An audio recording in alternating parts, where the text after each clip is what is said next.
Corporation അടുത്ത chapter cooperative societies and banking regulation act. കാര്യമായിട്ട് നിങ്ങൾക്കുള്ള പോർഷൻസ് ഒക്കെ തീർന്നു. ഇനി ഈ ചാപ്റ്ററും അടുത്ത ഒരു ചാപ്റ്ററും കൂടെ പറയാനുള്ളൂ. അതൊന്നും കാര്യമായിട്ട് ഇന്നേ വരെ ക്വസ്റ്റ്യൻസ് ഒന്നും വന്ന് കണ്ടിട്ടില്ല. എന്നാലും നിങ്ങളെ സിലബസിലുള്ളത് കൊണ്ട് അതും കൂടി പറയാണ്. The provisions of banking regulation act applicable to cooperative societies. We have seen that the main objective of the Banking Regulation Act of 1949 is to protect the interest of the investors and to control mismanagement in banking organizations. But the cooperative organizations are not put under the control of the Banking Regulation Act because it is constituted according to the Cooperative Societies Act of 1949. Even though some cooperative societies are working in the nature of banks, it is not put under the control of the cooperative. It is not put under the control of the Banking Regulation Act, created so many difficulties in the working of the cooperative banks, and further the trust and confidence of the local public cannot be gained to attract the banking services to the local public who are more affected with the provisions provided or the convenience provided by the cooperative organizations. 1949 banking regulation act പാസ്സാക്കാനുള്ള പ്രധാനപ്പെട്ട കാരണം എന്ന് പറയുന്നത് പൊതുജനങ്ങളുടെ ഒരു interest protect ചെയ്യുക. കാരണം ബാങ്കുകളൊക്കെ എന്തെങ്കിലും കാരണവശാൽ ലിക്വിഡേറ്റ് ചെയ്ത് പോകേണ്ടി വന്നു കഴിഞ്ഞാൽ സാധാരണക്കാരായിട്ടുള്ള ഡിപ്പോസിറ്റേഴ്സ് അവർക്ക് കിട്ടുന്ന വരുമാനത്തിൽ നിന്ന് ഒരു നിശ്ചിത ശതമാനം മാറ്റിവെച്ച് സേവ് ചെയ്തിട്ടുള്ള പണം മുഴുവൻ നഷ്ടപ്പെടുന്ന ഒരു സിറ്റുവേഷൻ ഉണ്ടാവും. അപ്പൊ അങ്ങനെ വരുന്ന സിറ്റുവേഷൻസിൽ നിന്ന് ഇൻട്രസ്റ്റ് കിട്ടുക എന്നുള്ളത് മാത്രമല്ല, ഇൻവെസ്റ്റ് ചെയ്തിട്ടുള്ള പണം നഷ്ടപ്പെടാതിരിക്കുക എന്നുള്ളതും കൂടി ഇൻവെസ്റ്റ് ചെയ്യുന്ന ആൾക്കാരെ സംബന്ധിച്ചിടത്തോളം മോസ്റ്റ് ഇമ്പോർട്ടന്റ് ആണ്. അപ്പൊ അങ്ങനെയുള്ള ഇൻവെസ്റ്റേഴ്സിന്റെ ഇൻട്രസ്റ്റ് പ്രൊട്ടക്ട് ചെയ്യുന്നതിനും ബാങ്കിങ് ഓർഗനൈസേഷൻസിൽ സാധാരണയായിട്ട് നടത്തുന്ന മിസ്മാനേജ്മെന്റ് അല്ലെങ്കിൽ misappropriation of fund, misutilisation of fund തുടങ്ങിയിട്ടുള്ള നിയമത്തിന് നിരക്കാത്ത നടപടികളെ പ്രിവെന്റ് ചെയ്യുകയും ചെയ്യുന്നതിന് വേണ്ടിയിട്ടാണ് ബാങ്കിങ് റെഗുലേഷൻ ആക്ട് എന്ന് പറയുന്നത് പാസ്സാക്കിയിട്ടുള്ളത്. ഈ ബാങ്കിങ് റെഗുലേഷൻ ആക്ട് നിലവിൽ വരുന്നതിന് മുമ്പ് ബാങ്കിങ് ഓർഗനൈസേഷൻസ്, ബാങ്ക് എന്ന് പറയുന്നത് മിക്കവാറും കമ്പനി രൂപത്തിലാണ് ഓർഗനൈസ് ചെയ്യുന്നത് എന്ന് നിങ്ങൾ കഴിഞ്ഞ വർഷം പഠിച്ചിട്ടുണ്ടാവും. അപ്പൊ ബാങ്കിങ് കമ്പനീസ് ആക്ട് എന്ന് പറയുന്ന നിയമപ്രകാരമാണ് ബാങ്കുകളുടെ പ്രവർത്തനങ്ങളെ ബാങ്കിങ് റെഗുലേഷൻ ആക്ട് ഓഫ് 1949 നിലവിൽ വരുന്നതിന് മുമ്പ് വരെ കൺട്രോൾ ചെയ്തിട്ടുണ്ടായിരുന്നത്. പക്ഷെ അത് കമ്പനി ആക്ടുമായിട്ട് ബന്ധപ്പെട്ട് വരുന്ന പ്രൊവിഷൻസ് ആയതുകൊണ്ട് ബാങ്കുകളെ കോർഡിനേറ്റ് ചെയ്യുന്നതിന് അല്ലെങ്കിൽ ബാങ്കിന്റെ ആക്ടിവിറ്റീസ് പൂർണ്ണമായിട്ട് റെഗുലേറ്റ് ചെയ്യുന്നതിന് ആവശ്യം വരുന്നതായിട്ടുള്ള പ്രൊവിഷൻസ് ഇൻക്ലൂഡ് ചെയ്തിട്ടില്ലാത്ത ആക്ട് ആയിരുന്നു.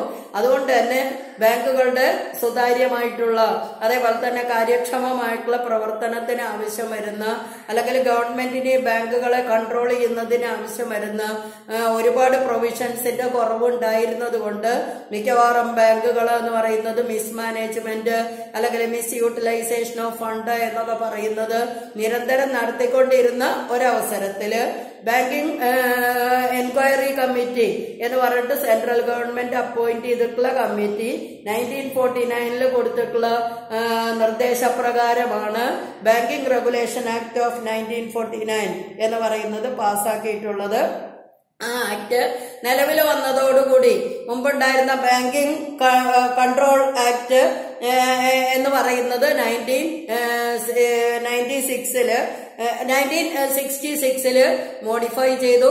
മോഡിഫൈ ചെയ്തതിന്റെ അടിസ്ഥാനത്തിലാണ് കോഓപ്പറേറ്റീവ് ബാങ്കുകളെ കൂടി ഈ പറയുന്ന ബാങ്കിങ് റെഗുലേഷൻ ആക്ടിന്റെ പരിധിയിൽ ഉൾപ്പെടുത്തിയിട്ടുള്ളത്. അപ്പൊ നേരത്തെ ഷെഡ്യൂൾഡ് കൊമേഴ്സ്യൽ ബാങ്കുകള്, റീജിയണൽ റൂറൽ ബാങ്കുകള് തുടങ്ങിയിട്ടുള്ള ബാങ്കുകൾക്ക് മാത്രമാണ് ബാങ്കിങ് റെഗുലേഷൻ ആക്ടിലെ പ്രൊവിഷൻസ് ബാധകമായിരുന്നത് എങ്കിൽ ഇപ്പോ കോഓപ്പറേറ്റീവ് ബാങ്കുകൾക്കും കൂടി, എല്ലാ കോഓപ്പറേറ്റീവ് ബാങ്കുകൾക്കും അല്ല നമ്മൾ പറയാൻ പോകുന്നുണ്ട് ഏതൊക്കെ ബാങ്കുകൾക്ക് ഏതൊക്കെ പ്രൊവിഷൻസ് ആണ് ബാങ്കിങ് റെഗുലേഷൻ ആക്ടിൽ ആപ്ലിക്കബിൾ ആയിട്ടുള്ളത് എന്ന്. എന്നിരുന്നാലും ബാങ്കിങ് എന്ന് പറഞ്ഞിട്ട് പ്രവർത്തിക്കുന്ന കോഓപ്പറേറ്റീവ് ബാങ്കുകളെ നിയന്ത്രിക്കുന്നതിന് ആവശ്യം വരുന്നതായിട്ടുള്ള പ്രൊവിഷൻസും കൂടി ഇൻക്ലൂഡ് ചെയ്യുന്നതിന് വേണ്ടിയിട്ട് ബാങ്കിങ് കൺട്രോൾ ആക്ട് എന്ന് പറയുന്നത് 1966 മോഡിഫൈ ചെയ്തതിന് ശേഷമാണ് ബാങ്കിങ് റെഗുലേഷൻ ആക്ട് എന്ന് പറയുന്നത് കോഓപ്പറേറ്റീവ് ബാങ്കുകൾക്ക് കൂടി ബാധകമായിട്ട് വന്നിട്ടുള്ളത്. ഇനി കോഓപ്പറേറ്റീവ് ബാങ്കുകളുടെ ആക്ടിവിറ്റീസ് നിയന്ത്രിക്കുന്നതിന് വേണ്ടിയിട്ട് റിസർവ് ബാങ്ക് ഓഫ് ഇന്ത്യ എന്ന് പറയുന്ന ഓർഗനൈസേഷനും അതേപോലെ തന്നെ നബാർഡ് എന്ന് പറയുന്ന ഓർഗനൈസേഷനുമാണ് റെസ്പോൺസിബിൾ ആയിട്ടുള്ളത്. നേരത്തെ ഉണ്ടായിരുന്ന പോലെ ഫ്രീ ആയിട്ട് തോന്നുന്ന രൂപത്തില് കോഓപ്പറേറ്റീവ് ബാങ്കുകൾക്ക് ആക്ടിവിറ്റീസ് അണ്ടർടേക്ക് ചെയ്യാനുള്ള റൈറ്റ് ഇല്ല. It is strictly under the control of the reserve bank of India as well as the NABARD. നബാർഡിന്റെ ഡയറക്റ്റ് ആയിട്ടുള്ള നിയന്ത്രണത്തിലാണ് കോഓപ്പറേറ്റീവ് ഓർഗനൈസേഷൻസ് വരുന്നത്. അപ്പൊ നബാർഡിന്റെ നിയന്ത്രണങ്ങളും റിസർവ് ബാങ്ക് ഓഫ് ഇന്ത്യ അതാത് സമയങ്ങളിൽ കൊടുക്കുന്ന ഡയറക്ഷൻസിനും അനുസരിച്ചാണ് ബാങ്കിങ് റെഗുലേഷൻ ആക്ടിലെ ഏതൊക്കെ പ്രൊവിഷൻസ് ഏതൊക്കെ ബാങ്കുകൾക്ക് ഏതൊക്കെ സമയത്താണ് ആപ്ലിക്കബിൾ ആകുന്നത് എന്നുള്ളത് ഡിസൈഡ് ചെയ്യുന്നത്. ഇനി പ്രൈമറി കോഓപ്പറേറ്റീവ് ബാങ്കുകള് എന്ന് പറയുന്നത് ബാങ്ക് എന്ന് പറയുന്ന പേരിലാണ് വർക്ക് ചെയ്യുന്നത് എങ്കിൽ പോലും അതിന് ഈ പറയുന്ന റിസർവ് ബാങ്ക് ഓഫ് ഇന്ത്യയുടെയോ അല്ലെങ്കിൽ നബാർഡിന്റെയോ ഡയറക്റ്റ് ആയിട്ടുള്ള കൺട്രോളിൽ ഉൾപ്പെടുത്തിയിട്ടില്ല. അതുകൊണ്ടാണ് ഇപ്പൊ ഗവൺമെന്റ് പുതിയൊരു ഓർഡിനൻസ് കൊണ്ടുവരാനായിട്ട് ശ്രമിക്കുന്നത്. പ്രൈമറി കോഓപ്പറേറ്റീവ് ബാങ്കുകൾ ബാങ്ക് എന്ന് പറയുന്ന ടേം ഉപയോഗിച്ചിട്ട് വർക്ക് ചെയ്യാൻ പാടില്ല. നിയമം പ്രാബല്യത്തിൽ വന്നിട്ടില്ല. പക്ഷെ വരാൻ പോകുന്ന ഒരു നിയമമാണ് ഞാൻ പറഞ്ഞത്. ബാങ്കിങ് റെഗുലേഷൻ ആക്ടിന്റെ പരിധിയിലോ അതല്ലെങ്കിൽ റിസർവ് ബാങ്ക് ഓഫ് ഇന്ത്യ ആക്ടിന്റെ പരിധിയിലോ നബാർഡിന്റെ പരിധിയിലോ വരാത്ത ഒരു ഓർഗനൈസേഷനാണ് പ്രൈമറി കോഓപ്പറേറ്റീവ് ബാങ്കുകൾ എന്ന് പറയുന്നത്. അപ്പൊ അത് ബാങ്ക് എന്ന് പറയുന്ന ടേം ഉപയോഗിച്ച് പ്രവർത്തിക്കുന്നതിന് പകരം കോഓപ്പറേറ്റീവ് സൊസൈറ്റിന്നോ അല്ലെങ്കിൽ കോഓപ്പറേറ്റീവ് ഇൻസ്റ്റിറ്റ്യൂഷനോ എന്നൊക്കെ അങ്ങനെയൊക്കെയുള്ള ഏതെങ്കിലും പേരുകൾ ഉപയോഗിച്ച് പ്രവർത്തിക്കല്ലാതെ ബാങ്ക് എന്ന് പറയുന്ന ടേം ഈ പറയുന്ന ഒരു നിയന്ത്രണങ്ങൾക്കും വിധേയമായിട്ടല്ലാതെ പ്രവർത്തിക്കുന്ന ഇൻസ്റ്റിറ്റ്യൂഷൻ ആയതുകൊണ്ട് അത് ഉപയോഗിക്കുന്നത് ശരിയല്ല എന്നുള്ളൊരു കൺസെപ്റ്റിലേക്കാണ് ഇപ്പൊ നമ്മൾ വരാൻ പോണത്. ഇപ്പൊ കോഓപ്പറേറ്റീവ് ബാങ്ക് എന്ന് പറഞ്ഞിട്ട് തന്നെയാണ് ഈ പറയുന്ന ഓർഗനൈസേഷൻസ് എല്ലാം തന്നെ ഫംഗ്ഷൻ ചെയ്യുന്നത്. ഇനി നമ്മൾ കാണുന്ന ഒരു പ്രത്യേകതരം ബാങ്കിങ് ഓർഗനൈസേഷനാണ് അർബൻ കോഓപ്പറേറ്റീവ് ബാങ്കുകൾ എന്ന് പറയുന്നത്. ഒരു താലൂക്ക് മുഴുവൻ പ്രവർത്തന പരിധിയുള്ള സ്മോൾ സ്കെയിൽ ആൻഡ് കോട്ടേജ് ഇൻഡസ്ട്രീസിന് പ്രധാനമായിട്ട് ലോൺസ് ആൻഡ് അഡ്വാൻസസ് പ്രൊവൈഡ് ചെയ്യുന്നതിന് വേണ്ടിയിട്ട് കോൺസ്റ്റിറ്റ്യൂട്ട് ചെയ്തിട്ടുള്ള ഓർഗനൈസേഷനാണ് അർബൻ ബാങ്ക് എന്ന് പറയുന്നത്. അർബൻ ബാങ്ക് കോഓപ്പറേറ്റീവ് ബാങ്ക് ആണ്. ഈ അർബൻ കോഓപ്പറേറ്റീവ് ബാങ്കുകള് അർബൻ കോഓപ്പറേറ്റീവ് ഡിപ്പാർട്ട്മെന്റ് എന്ന് പറഞ്ഞിട്ട് പ്രത്യേകമായിട്ടുള്ള ഒരു department reserve bank of India maintain ചെയ്യുന്നുണ്ട്. ആ ഡിപ്പാർട്ട്മെന്റ് ഇഷ്യൂ ചെയ്യുന്ന ഓർഡേഴ്സ് ആൻഡ് ഡയറക്ഷൻസിന്റെ അടിസ്ഥാനത്തിലാണ് അർബൻ കോഓപ്പറേറ്റീവ് ബാങ്കുകൾ ഫംഗ്ഷൻ ചെയ്യുന്നത്. റിസർവ് ബാങ്ക് ഓഫ് ഇന്ത്യ നബാർഡും 2 വർഷത്തിൽ ഒരിക്കല് നിർബന്ധമായിട്ടും അർബൻ കോഓപ്പറേറ്റീവ് ബാങ്കുകളുടെ കണക്കുകള് നിർബന്ധമായിട്ടും പരിശോധിച്ചിട്ടുണ്ടായിരിക്കണം. അത് reserve bank of India issue ചെയ്യുന്ന സെക്കൻഡ് ഷെഡ്യൂൾ എന്ന് പറയുന്നതിൽ ഉൾപ്പെട്ടിട്ടുള്ള അർബൻ കോഓപ്പറേറ്റീവ് ബാങ്കുകൾ ഉണ്ടാവും. മൂലധനത്തിന്റെ അടിസ്ഥാനത്തിലാണ് അതിനെ ഏത് ലിസ്റ്റിലാണ് ഉൾപ്പെടുത്തേണ്ടുന്നത് എന്ന് ഡിസൈഡ് ചെയ്യുന്നത്. അപ്പൊ അങ്ങനെ ആ സെക്കൻഡ് ഷെഡ്യൂളിൽ ഉൾപ്പെട്ടിട്ടുള്ള കോഓപ്പറേറ്റീവ് ബാങ്കുകളാണെങ്കിൽ എല്ലാ വർഷത്തിലും നിർബന്ധമായിട്ടും റിസർവ് ബാങ്ക് ഓഫ് ഇന്ത്യയും അതേപോലെ തന്നെ നബാർഡും പരിശോധിച്ചിട്ടുണ്ടായിരിക്കണം. അതല്ലാത്ത ബാങ്കുകളാണെങ്കിൽ അർബൻ കോഓപ്പറേറ്റീവ് ബാങ്ക് എന്ന് പറയുന്ന ഹെഡിലാണ് പ്രവർത്തിക്കുന്നത് എങ്കിൽ ഇത്തരത്തിലുള്ള ബാങ്കുകളും റിസർവ് ബാങ്ക് ഓഫ് ഇന്ത്യയുടെയും അതേപോലെ തന്നെ നബാർഡിന്റെയും സൂക്ഷ്മ പരിശോധനയ്ക്ക് വിധേയമാണ്. നിർബന്ധമായിട്ട് 2 വർഷത്തിൽ ഒരിക്കല് നബാർഡും അതേപോലെ തന്നെ റിസർവ് ബാങ്ക് ഓഫ് ഇന്ത്യയും അർബൻ കോഓപ്പറേറ്റീവ് ബാങ്കുകളുടെ കണക്കുകൾ നിർബന്ധമായിട്ടും പരിശോധിച്ചിട്ടുണ്ടായിരിക്കണം. ഇനി എംപ്ലോയീസിന്റെ താല്പര്യങ്ങള് പ്രൊട്ടക്ട് ചെയ്യുന്നതിന് വേണ്ടിയിട്ടും അതേപോലെ തന്നെ അഗ്രികൾച്ചറിസ്റ്റിന് അർഹമായിട്ടുള്ള പ്രാതിനിധ്യം കൊടുക്കുന്നതിന് വേണ്ടിയിട്ടും അഗ്രികൾച്ചറൽ ഡെവലപ്മെന്റ് ബാങ്ക് ആക്ട് എന്ന് പറയുന്ന ഒരു പ്രത്യേക ആക്ട് ഗവൺമെന്റ് പാസ്സാക്കിയിട്ടുണ്ട്. ആ ആക്ടിന്റെ അടിസ്ഥാനത്തിൽ പ്രവർത്തിക്കുന്നതാണ് agricultural and rural development banks എന്നുള്ള പേരിൽ അറിയപ്പെടുന്ന ADB എന്നുള്ള പേരിൽ അറിയപ്പെടുന്നതായിട്ടുള്ള കോഓപ്പറേറ്റീവ് ബാങ്കുകൾ. അത് ഈ പറയുന്ന സ്കീമിൽ ഉൾപ്പെടുത്തിയിട്ടുള്ളതല്ല. അതൊരു പ്രത്യേക വിഭാഗമായിട്ട് agricultural and rural development bank act അനുസരിച്ച് കോൺസ്റ്റിറ്റ്യൂട്ട് ചെയ്തിട്ട് ഫംഗ്ഷൻ ചെയ്യുന്നതായിട്ടുള്ള ഓർഗനൈസേഷനാണ്. ഇനി ഞാൻ പറഞ്ഞു ബാങ്കിങ് റെഗുലേഷൻ ആക്ട് എന്ന് പറയുന്നത് 1949 നിലവിൽ വന്നിട്ടുള്ളത് എങ്കിലും 1949 ബാങ്കിങ് റെഗുലേഷൻ ആക്ട് നിലവിൽ വന്ന സമയത്ത് കോഓപ്പറേറ്റീവ് ബാങ്കുകൾക്ക് ഈ പറയുന്ന പ്രൊവിഷൻസ് ആപ്ലിക്കബിൾ ആയിട്ടുണ്ടായിരുന്നില്ല. പക്ഷെ ഒരു കോഓപ്പറേറ്റീവ് സൊസൈറ്റിയുടെ ഫിനാൻഷ്യൽ ഹെൽപ്പ് അതേപോലെ തന്നെ അതിന്റെ മിസ്മാനേജ്മെന്റ് പ്രിവെന്റ് ചെയ്യുക, അതേപോലെ തന്നെ ആളുകൾക്ക് ആവശ്യം വരുന്നതായിട്ടുള്ള ഇഫക്റ്റീവ് സർവീസ് പ്രൊവൈഡ് ചെയ്യുന്ന ഏബിൾ ഇൻസ്റ്റിറ്റ്യൂഷൻസ് ആയിട്ട് അതിനെ കൺവേർട്ട് ചെയ്യുന്നതിന് വേണ്ടിയിട്ടാണ് ബാങ്കിങ് റെഗുലേഷൻ ആക്ടില് ചില പ്രധാനപ്പെട്ട പ്രൊവിഷൻസ് ഈ പറയുന്ന കോഓപ്പറേറ്റീവ് ബാങ്കുകൾക്കും കൂടി ആപ്ലിക്കബിൾ ആക്കിയിട്ടുള്ളത്. ഇനി ബാങ്കിങ് റെഗുലേഷൻ ആക്ട് കോഓപ്പറേറ്റീവ് സൊസൈറ്റികൾക്ക് ആപ്ലിക്കബിൾ ആക്കിയിട്ടുള്ളതിന്റെ മോസ്റ്റ് ഇമ്പോർട്ടന്റ് ആയിട്ടുള്ള ഒബ്ജക്റ്റീവ് ആണ് പറയുന്നത്. The first one is to safeguard the interest of the depositors. ഞാൻ പറഞ്ഞു പണം നിക്ഷേപിക്കുന്ന ആളുകൾക്ക് ആ കോഓപ്പറേറ്റീവ് സൊസൈറ്റി അല്ലെങ്കിൽ ആ കോഓപ്പറേറ്റീവ് ബാങ്ക് എന്തെങ്കിലും കാരണവശാൽ ലിക്വിഡേറ്റ് ചെയ്ത് പോയി കഴിഞ്ഞാൽ അതല്ലെങ്കിൽ അവിടെ മിസ്മാനേജ്മെന്റോ അതല്ലെങ്കിൽ ഫണ്ട് മിസ് അപ്രോപ്രിയേഷനോ ഒക്കെ നടന്നു കഴിഞ്ഞാൽ പലപ്പോഴും ഡിപ്പോസിറ്റേഴ്സിന് അവർ ഡിപ്പോസിറ്റ് ചെയ്തിട്ടുള്ള എമൗണ്ട് തിരിച്ചു കിട്ടാത്തൊരു സിറ്റുവേഷൻ ഉണ്ടാവും. അപ്പൊ അങ്ങനെ വരുന്ന സിറ്റുവേഷൻസിൽ നിന്ന് ഡിപ്പോസിറ്റേഴ്സിനെ പ്രൊട്ടക്ട് ചെയ്യുക എന്നുള്ളതാണ് ബാങ്കിങ് റെഗുലേഷൻ ആക്ടിന്റെ മോസ്റ്റ് ഇമ്പോർട്ടന്റ് ആയിട്ടുള്ള ഒരു ഒബ്ജക്റ്റീവ് എന്ന് പറയുന്നത്. And second is to develop banking institutions on sound lines. Bank എന്ന് പറയുന്ന ബിസിനസ് നടത്തുന്ന ഓർഗനൈസേഷൻസിന്റെ ബേസ് എന്ന് പറയുന്നത് സ്ട്രെങ്തൻ ചെയ്യുക എന്നുള്ളതാണ് ബാങ്കിങ് റെഗുലേഷൻ ആക്ടിന്റെ മറ്റൊരു ഇമ്പോർട്ടന്റ് ആയിട്ടുള്ള ഒബ്ജക്റ്റീവ്. ഏതെങ്കിലും ഒരു ബോർഡ് വെച്ച് ഏതെങ്കിലും ഒരു റൂമില് എന്തെങ്കിലും ടൈപ്പിലുള്ള ബാങ്കിങ് ബിസിനസ് ചെയ്യുക എന്നുള്ളതല്ല.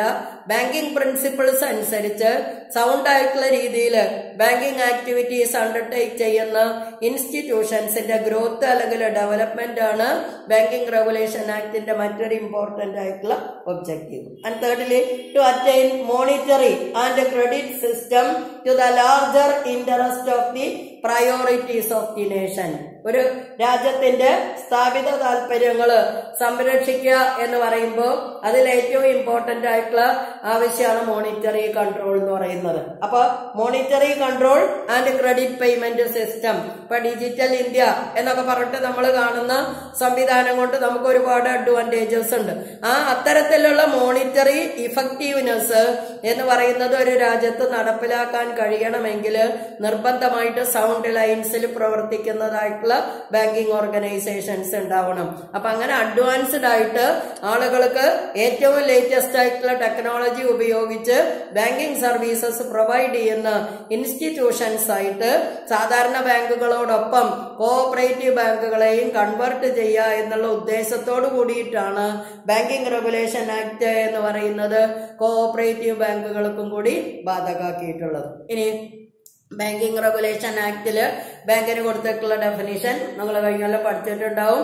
Accepting for the purpose of lending or repayment of deposits of money from the public, repayable on demand or otherwise, and withdrawable by check, draft, order or otherwise. അതാണ് 1949 banking regulation ആക്ടിൽ പറഞ്ഞിട്ടുള്ള definition. അപ്പൊ ഒരു bank എന്ന് പറയുന്ന ഒരു organisation ഉണ്ടാകണമെങ്കിൽ first of all it must have two different aspects of activities. One is accepting of deposit and the second one is the repayment of that deposit and thirdly providing of loans and advances. അതായത് നിക്ഷേപങ്ങൾ സ്വീകരിക്കുക, ആ സ്വീകരിക്കുന്ന നിക്ഷേപങ്ങള് നിക്ഷേപിക്കുന്ന ആൾക്കാരുടെ താല്പര്യത്തിനനുസരിച്ച് ചെക്കായിട്ടോ draft ആയിട്ടോ order ആയിട്ടോ ഏത് രൂപത്തിൽ വേണമെങ്കിലും അത് റീപേ ചെയ്യാനുള്ള ഒരു പോസിബിലിറ്റി ക്രിയേറ്റ് ചെയ്യുക.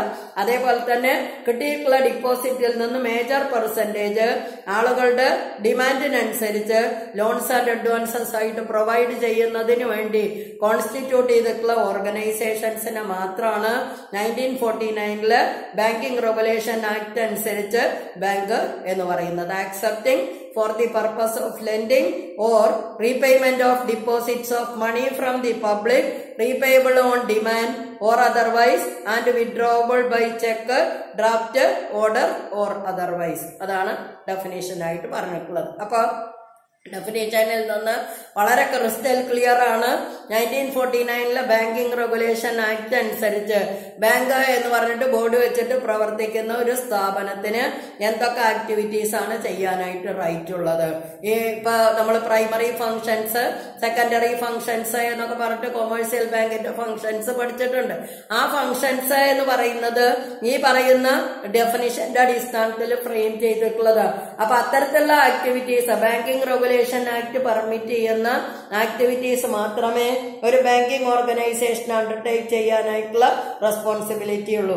അതല്ലാതെ നോൺ ബാങ്കിംഗ് ബിസിനസ്, ബാങ്കിംഗ് ബിസിനസിന്റെ കൂട്ടത്തില് നോൺ ബാങ്കിംഗ് ബിസിനസ് എന്ന് പറയുന്നത് ഒരു കാരണവശാലും ഒരു ബാങ്കിംഗ് ഓർഗനൈസേഷൻ അണ്ടർടേക്ക് ചെയ്യാനായിട്ട് സാധിക്കില്ല. അപ്പൊ ബാങ്കിംഗ് ആക്ടിവിറ്റി നടത്തുന്നതിന് വേണ്ടി തന്നെയാണ് ഈ പറയുന്ന കോഓപ്പറേറ്റീവ് ബാങ്കുകളും കോൺസ്റ്റിറ്റ്യൂട്ട് ചെയ്തിട്ടുള്ളത് എന്നുള്ളത് കൊണ്ട് ബാങ്കിംഗ് ബിസിനസ് നടത്തുന്ന ഒരു കോഓപ്പറേറ്റീവ് ഇൻസ്റ്റിറ്റ്യൂഷൻ ഒരു കാരണവശാലും അതിന്റെ കൂട്ടത്തിൽ നോൺ ബാങ്കിംഗ് ആക്ടിവിറ്റീസ് എന്ന് പറയുന്നത് അണ്ടർടേക്ക് ചെയ്യാനായിട്ട് സാധിക്കില്ല. ഇനി മറ്റുള്ള ബാങ്കിംഗ് ഓർഗനൈസേഷൻസ് കീപ്പ് ചെയ്യുന്നത് പോലെ തന്നെ ക്യാഷ് റിസർവ് റേഷ്യോ, അത് സ്റ്റാറ്റ്യൂട്ടറി ലിക്വിഡിറ്റി റേഷ്യോ എന്ന് പറയുന്നത് കോഓപ്പറേറ്റീവ് ബാങ്കുകൾക്കും ബാധകമാണ്.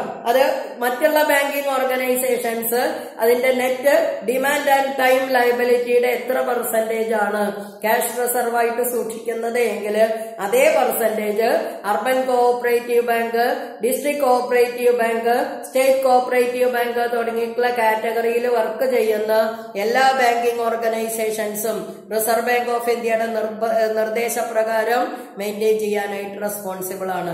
അർബൻ കോഓപ്പറേറ്റീവ് ബാങ്കുകള്, സ്റ്റേറ്റ് കോഓപ്പറേറ്റീവ് ബാങ്കുകള്, അതേപോലെ തന്നെ ഡിസ്ട്രിക്ട് കോഓപ്പറേറ്റീവ് ബാങ്കുകള് ബാങ്കിംഗ് റെഗുലേഷൻ ആക്ടിലും അതേപോലെ തന്നെ റിസർവ് ബാങ്ക് ഓഫ് ഇന്ത്യ അതാത് സമയത്ത് കൊടുക്കുന്ന ഡയറക്ഷൻസിനും അനുസരിച്ച് മറ്റുള്ള ബാങ്കുകൾ എത്ര പെർസെന്റേജ് ആണ് സ്റ്റാറ്റ്യൂട്ടറി ലിക്വിഡിറ്റി റേഷ്യോ ആയിട്ട് മെയിൻറ്റെയിൻ ചെയ്യുന്നത് അതേ പെർസെന്റേജ് നിർബന്ധമായിട്ടും ഈ പറയുന്ന ഓർഗനൈസേഷൻസും മെയിൻറ്റെയിൻ ചെയ്തിട്ട് ഉണ്ടായിരിക്കണം. ഇനി ഈ ബാങ്കിംഗ് റെഗുലേഷൻ ആക്ടില് പറയുന്ന പ്രധാനപ്പെട്ട കീ പോയിന്റ്സ് ആണ് എന്തൊക്കെയാണ്? കോഓപ്പറേറ്റീവ് ബാങ്കുകൾക്ക് ആപ്ലിക്കബിൾ ആയിട്ടുള്ള അല്ലെങ്കിൽ കോഓപ്പറേറ്റീവ് ബാങ്കുകൾക്ക് എക്സംഷൻ വന്നിട്ടുള്ള എന്തൊക്കെ കാര്യങ്ങളാണ് ബാങ്കിംഗ് റെഗുലേഷൻ ആക്ടിൽ ഉള്ളത് എന്നാണ് പറയുന്നത്. ഫസ്റ്റ് പറയുന്ന primary agricultural societies are excluded from the scope of the banking regulation act. ഞാൻ നേരത്തെ പറഞ്ഞു പ്രൈമറി ബാങ്കുകൾ എന്ന് പറഞ്ഞാൽ സർവീസ് കോഓപ്പറേറ്റീവ് ബാങ്കുകള്, ഫാർമേഴ്സ് കോഓപ്പറേറ്റീവ് സൊസൈറ്റീസ് എന്നൊക്കെ പറയുന്ന കാറ്റഗറിയിൽ പ്രവർത്തിക്കുന്ന ക്രെഡിറ്റ് കോഓപ്പറേറ്റീവ് സൊസൈറ്റികൾക്ക് ബാങ്കിംഗ് റെഗുലേഷൻ ആക്ടിലെ യാതൊരു വിധത്തിലുള്ള പ്രൊവിഷൻസും ആപ്ലിക്കബിൾ അല്ല. കാരണം അതിനെ കംപ്ലീറ്റ് ആയിട്ട് ബാങ്കിംഗ് റെഗുലേഷൻ ആക്ടിൽ നിന്ന് എക്സ്ക്ലൂഡ് ചെയ്തിട്ടുണ്ട്. ഇനി രണ്ടാമത് പറയുന്ന every banking organization coming under the limit of the Banking Regulation Act will have a minimum capital requirement of 1 lakh rupees to consider it as a banking organization. ഇപ്പോൾ 1 ലക്ഷം രൂപ എന്ന് പറയുന്നതൊന്നുമല്ല. 1949 banking regulation act നിലവിൽ വന്ന സമയത്ത് പറഞ്ഞിട്ടുള്ള കണക്കാണ്.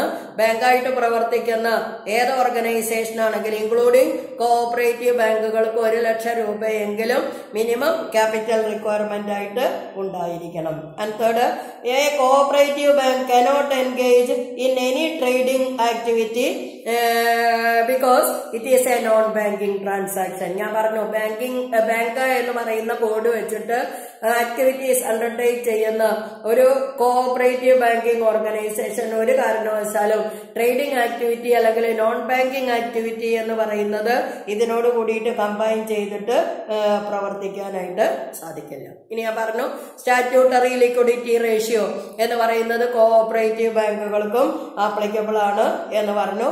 It should maintain A cash reserve 3% of net demand and time liabilities in cash and current account with RBI and notified banks. മറ്റുള്ള ബാങ്കുകൾ ചെയ്യുന്നത് പോലെ ഒരു കോഓപ്പറേറ്റീവ് ബാങ്കിന് കിട്ടുന്ന ഡിപ്പോസിറ്റ്, ടൈം ഡിപ്പോസിറ്റ് ഉണ്ടാവും, ഡിമാൻഡ് ഡിപ്പോസിറ്റ് ഉണ്ടാവും. അത് രണ്ടും കൂടി ചേർത്ത തുകയുടെ 3% നെറ്റ് ഡിമാൻഡ് ആൻഡ് ടൈം ലയബിലിറ്റീസിന്റെ 3% നിർബന്ധമായിട്ടും ക്യാഷ് റിസർവ് റേഷ്യോ ആയിട്ട് മെയിൻറ്റെയിൻ ചെയ്തു കഴിഞ്ഞിട്ട് ബാക്കി വരുന്ന തുക ലോൺസ് ആൻഡ് അഡ്വാൻസസ് ആയിട്ട് പ്രൊവൈഡ് ചെയ്യാനായിട്ട് പാടുള്ളൂ. And it's statutory liquidity ratio will be 25% of the net demand liabilities. മറ്റുള്ള ബാങ്കുകൾക്ക് ആപ്ലിക്കബിൾ ആയിട്ടുള്ളത് പോലെ തന്നെ രണ്ട് ക്യാഷ് റിസർവ് ഉണ്ടെന്ന് ഞാൻ പറഞ്ഞു. ഒന്ന് ബാങ്ക് അതിന്റെ കസ്റ്റഡിയിൽ സൂക്ഷിക്കുന്ന ക്യാഷ് റിസർവ്, അതാണ് ഇപ്പൊ ഞാൻ പറഞ്ഞത്. നെറ്റ് ഡിമാൻഡ് ആൻഡ് ടൈം ലയബിലിറ്റീസിന്റെ 3% നിർബന്ധമായിട്ട് മാറ്റി വെച്ചിട്ട് ബാക്കി വരുന്നത് മാത്രമേ ലോൺസ് ആൻഡ് അഡ്വാൻസസ് ആയിട്ട് പ്രൊവൈഡ് ചെയ്യാൻ പാടുള്ളൂ. ഇനി സ്റ്റാറ്റ്യൂട്ടറി ലിക്വിഡിറ്റി റേഷ്യോ എന്ന് പറഞ്ഞിട്ട് കീപ്പ് ചെയ്യുന്നതാണ് പറഞ്ഞത്. 25% of net demand liabilities present provision അനുസരിച്ച് മറ്റുള്ള ബാങ്കുകൾ സൂക്ഷിക്കുന്നത് പോലെ അതിന് മൊത്തം എത്ര ഡിമാൻഡ് ലയബിലിറ്റീസ് അല്ലെങ്കിൽ മൊത്തം എത്ര ഡിമാൻഡ് ഡിപ്പോസിറ്റ് കിട്ടിയിട്ടുണ്ടോ അതിന്റെ 25% നിർബന്ധമായിട്ടും സ്റ്റാറ്റ്യൂട്ടറി ലിക്വിഡിറ്റി റേഷ്യോയില് ക്യാഷ് റിസർവ് ആയിട്ട് മെയിൻറ്റെയിൻ ചെയ്തിട്ടുണ്ടായിരിക്കണം. ഇനി നെക്സ്റ്റ് പറയുന്ന cooperative bank cannot hold more than 5% of the private capital of any other cooperative society. നമ്മൾ നേരത്തെ പ്രൊവിഷൻ പറഞ്ഞിട്ടുള്ളതാണ്. ഒരു കോഓപ്പറേറ്റീവ് സൊസൈറ്റിക്ക് മറ്റൊരു കോഓപ്പറേറ്റീവ് സൊസൈറ്റിയിൽ പരമാവധി ഹോൾഡ് ചെയ്യാൻ കഴിയുന്ന ഷെയർ ക്യാപിറ്റൽ എന്ന് പറയുന്നത് 5% ആയിട്ട് നിജപ്പെടുത്തിയിട്ടുണ്ട്. അതിൽ കൂടുതൽ ഒരു കാരണവശാലും പ്രൈവറ്റ് ക്യാപിറ്റൽ എന്ന് പറയുന്നത് ഒരു കോഓപ്പറേറ്റീവ് സൊസൈറ്റി ബാങ്ക് ആയിട്ടാണ് പ്രവർത്തിക്കുന്നത് എങ്കിൽ അതിന് ഹോൾഡ് ചെയ്യാനായിട്ടുള്ള റെസ്പോൺസിബിലിറ്റി ഇല്ല. Next, RBI can determine the banking policy for the advances to be made by the cooperative banks. പണ്ടാണെങ്കിൽ കോഓപ്പറേറ്റീവ് ബാങ്കുകൾക്ക് ഇഷ്ടം പോലെ അവർക്ക് കിട്ടുന്ന ഫണ്ടിനനുസരിച്ച് ലോൺസ് ആൻഡ് അഡ്വാൻസസ് പ്രൊവൈഡ് ചെയ്യാനുള്ള ഒരു സൗകര്യം ഉണ്ടായിരുന്നു. അതുകൊണ്ടായിരുന്നു അന്നത്തെ കാലഘട്ടത്തിൽ ആളുകളെ ഏറ്റവും കൂടുതലായിട്ട് കോഓപ്പറേറ്റീവ് ബാങ്കുകളെ ആശ്രയിച്ചുകൊണ്ടിരുന്നത്. കാരണം അവർക്ക് ഈ റിസർവ് ബാങ്ക് ഓഫ് ഇന്ത്യയുടെ ഗൈഡ് ലൈൻസ് ഒന്നും ബാധകമല്ലാതിരുന്നത് കൊണ്ട് എത്ര പണം കയ്യിൽ വരുന്നുണ്ടോ അതിനനുസരിച്ച് ആളുകളുടെ ഡിമാൻഡ് വർദ്ധിക്കുമ്പോൾ ലോൺസ് ആൻഡ് അഡ്വാൻസസ് പ്രൊവൈഡ് ചെയ്യാനുള്ള ഒരു പോസിബിലിറ്റി ഉണ്ടായിരുന്നു. പക്ഷെ ഇപ്പൊ റിസർവ് ബാങ്ക് ഓഫ് ഇന്ത്യയുടെ നിയന്ത്രണത്തിൽ വന്നതോടുകൂടി ബാങ്കിംഗ് റെഗുലേഷൻ ആക്ടിന്റെ പ്രൊവിഷൻസ് ആപ്ലിക്കബിൾ ആയതോടുകൂടി മറ്റ് കൊമേഴ്സ്യൽ ബാങ്കുകൾക്ക് ലോൺസ് ആൻഡ് അഡ്വാൻസസ് കൊടുക്കാനായിട്ട് നിർണയിക്കുന്നതായിട്ടുള്ള ആ ഒരു ലിമിറ്റ് എന്താണോ ആ ലിമിറ്റ് കോഓപ്പറേറ്റീവ് ബാങ്കുകൾക്കും ആപ്ലിക്കബിൾ ആണ്. അതുകൊണ്ട് തന്നെ അർബൻ കോഓപ്പറേറ്റീവ് ബാങ്കിലും ഡിസ്ട്രിക്ട് കോഓപ്പറേറ്റീവ് ബാങ്കിലും സ്റ്റേറ്റ് കോഓപ്പറേറ്റീവ് ബാങ്കിലും ഒക്കെ ലോൺസ് ആൻഡ് അഡ്വാൻസസ് ആയിട്ട് കൊടുക്കാൻ കഴിയാതെ കോടിക്കണക്കിന് രൂപ അവരുടെ കസ്റ്റഡിയിൽ ഇരിക്കുന്നുണ്ട്. കാരണം നേരത്തെയുള്ള പോലെ നിയന്ത്രണങ്ങൾ ഇല്ലാതെ ലോൺസ് ആൻഡ് അഡ്വാൻസസ് പ്രൊവൈഡ് ചെയ്യാനുള്ള ഒരു പോസിബിലിറ്റി എന്ന് പറയുന്നത് ഇപ്പൊ കോഓപ്പറേറ്റീവ് ബാങ്കുകൾക്ക് ഇല്ല. റിസർവ് ബാങ്ക് ഓഫ് ഇന്ത്യ അതാത് സമയത്ത് കൊടുക്കുന്ന ഡയറക്ഷൻസിനനുസരിച്ച് മാത്രമേ അവരുടെ കയ്യിൽ ഇരിക്കുന്ന പണത്തിൽ നിന്ന് ലോൺസ് ആൻഡ് അഡ്വാൻസസ് പ്രൊവൈഡ് ചെയ്യാനായിട്ട് സാധിക്കുള്ളൂ. And all the cooperative banks are responsible to submit various returns regarding the cash reserve ratio, statutory liquidity ratio, assets and liabilities, unsecured loans to directors and advances provided to the SC/ST and weaker sections of the community. Cash reserve ratio, അവര് സൂക്ഷിക്കുന്നതായിട്ടുള്ള cash reserve ratio, statutory liquidity ratio, assets and liabilities, ഡയറക്ടേഴ്സിന് കൊടുത്തിട്ടുള്ള loan, മറ്റ് priority സെക്ടേഴ്സിന് കൊടുത്തിട്ടുള്ള loans and advances, weaker സെക്ഷൻസിനും SC/ST കമ്മ്യൂണിറ്റീസിനും കൊടുത്തിട്ടുള്ള ലോൺസ് ആൻഡ് അഡ്വാൻസസ് തുടങ്ങിയിട്ടുള്ള കാര്യങ്ങളെ സംബന്ധിക്കുന്ന ഡീറ്റെയിൽസ് റിസർവ് ബാങ്ക് ഓഫ് ഇന്ത്യക്ക് അതാത് സമയങ്ങളിൽ സബ്മിറ്റ് ചെയ്യാനായിട്ട് കോഓപ്പറേറ്റീവ് ബാങ്കുകൾ റെസ്പോൺസിബിൾ ആണ്. കാരണം പണ്ട് മിസ്മാനേജ്മെന്റിന്റെ ഏറ്റവും വലിയൊരു കാര്യം എന്ന് പറയുന്നത് ഡയറക്ടേഴ്സിന് യാതൊരു വിധത്തിലുള്ള ലിമിറ്റും ഇല്ലാതെ കോഓപ്പറേറ്റീവ് ബാങ്കുകൾ ലോൺസ് ആൻഡ് അഡ്വാൻസസ് കൊടുക്കുകയും പിന്നെ അവരത് തിരിച്ചടയ്ക്കേണ്ട സമയം വരുമ്പോൾ എന്തെങ്കിലും കാരണങ്ങൾ പറഞ്ഞിട്ട് അത് റൈറ്റ് ഓഫ് ചെയ്യുകയും ചെയ്യുന്ന ഒരു ചുറ്റുപാട് മിക്കവാറും കോഓപ്പറേറ്റീവ് ബാങ്കുകളിൽ നിലനിൽക്കുന്നുണ്ടായിരുന്നു. അപ്പൊ ഡയറക്ടേഴ്സ് ആവാനായിട്ട് പലപ്പോഴും ആളുകൾ ആഗ്രഹിച്ചിരുന്നത് ഇതേപോലെ ലിമിറ്റ് ഇല്ലാതെ ലോണ് അവരുടെ പേരിലും അവരുടെ കുടുംബാംഗങ്ങളുടെ പേരിലും ഒക്കെ എടുക്കാനും അത് റൈറ്റ് ഓഫ് ചെയ്യാനുള്ള ഒരു പവർ എന്ന് പറയുന്നത് കോഓപ്പറേറ്റീവ് ബാങ്കിന്റെ ഭരണസമിതികൾക്ക് ഉണ്ടായിരുന്നു. അപ്പൊ അത് പൂർണ്ണമായിട്ട് റെസ്ട്രിക്ട് ചെയ്യുന്നതിന് വേണ്ടിയും കൂടിയാണ് ബാങ്കിങ് റെഗുലേഷൻ ആക്ട് എന്ന് പറയുന്നത് നിലവിൽ വന്നിട്ടുള്ളത്. അപ്പൊ ഞാൻ പറഞ്ഞത് ബാങ്കിങ് റെഗുലേഷൻ ആക്ട് എന്ന് പറയുന്നത് പ്രൈമറി കോഓപ്പറേറ്റീവ് ബാങ്കുകൾക്ക് ബാധകമല്ല. ബാധകമാകുന്നത് അർബൻ കോഓപ്പറേറ്റീവ് ബാങ്കുകൾ, state cooperative bank, district cooperative bank തുടങ്ങിയിട്ടുള്ള കാറ്റഗറിയിൽ പ്രവർത്തിക്കുന്ന ഓർഗനൈസേഷൻസിനാണ്. നബാർഡും അതേപോലെ തന്നെ റിസർവ് ബാങ്ക് ഓഫ് ഇന്ത്യ നൽകുന്ന ഡയറക്ഷൻസിനനുസരിച്ച് മാത്രമേ ഇപ്പൊ കോഓപ്പറേറ്റീവ് ബാങ്കുകൾക്ക് പ്രവർത്തിക്കാനുള്ള സ്വാതന്ത്ര്യമുള്ളൂ. അർബൻ കോഓപ്പറേറ്റീവ് ബാങ്കുകളുടെ നിയന്ത്രണത്തിന് വേണ്ടിയിട്ട് പ്രത്യേകമായിട്ട് റിസർവ് ബാങ്ക് ഓഫ് ഇന്ത്യയിൽ അർബൻ കോഓപ്പറേറ്റീവ് ബാങ്ക് ഡിപ്പാർട്ട്മെന്റ് എന്ന് പറഞ്ഞിട്ട് പ്രത്യേകമായിട്ടുള്ള ഒരു ഡിപ്പാർട്ട്മെന്റ് കോൺസ്റ്റിറ്റ്യൂട്ട് ചെയ്തിട്ടുണ്ട്. പിന്നെ അതിന് പുറമെ primary agricultural and rural development ബാങ്കുകൾ പോലെയുള്ള ഓർഗനൈസേഷൻസിനെ കൺട്രോൾ ചെയ്യുന്നതിന് വേണ്ടിയിട്ട് ഗവൺമെന്റ് പ്രത്യേകമായിട്ടുള്ള ആക്ട് പാസ്സാക്കിയിട്ടുണ്ട്. അപ്പൊ നിയന്ത്രണം ഇല്ലാതെ പ്രവർത്തിച്ചിരുന്ന കോഓപ്പറേറ്റീവ് ബാങ്കുകൾക്ക് സാധാരണക്കാരായിട്ടുള്ള ഡിപ്പോസിറ്റേഴ്സിനുണ്ടായിരുന്ന ഡിസ്ട്രസ്റ്റ് എന്ന് പറയുന്നത് ഇല്ലാതാക്കുന്നതിനും അവരുടെ താല്പര്യങ്ങൾ സംരക്ഷിക്കുന്നതിനും കോഓപ്പറേറ്റീവ് ബാങ്കുകളെ സൗണ്ട് ബാങ്കിംഗ് ലൈൻസിലേക്ക് കൊണ്ടുവരുന്നതിനും വേണ്ടിയിട്ടാണ് ബാങ്കിംഗ് റെഗുലേഷൻ ആക്ടിലെ പ്രൊവിഷൻസ് ബാധകമാക്കിയിട്ടുള്ളത്. ബാക്കി നാളെ. Thank you.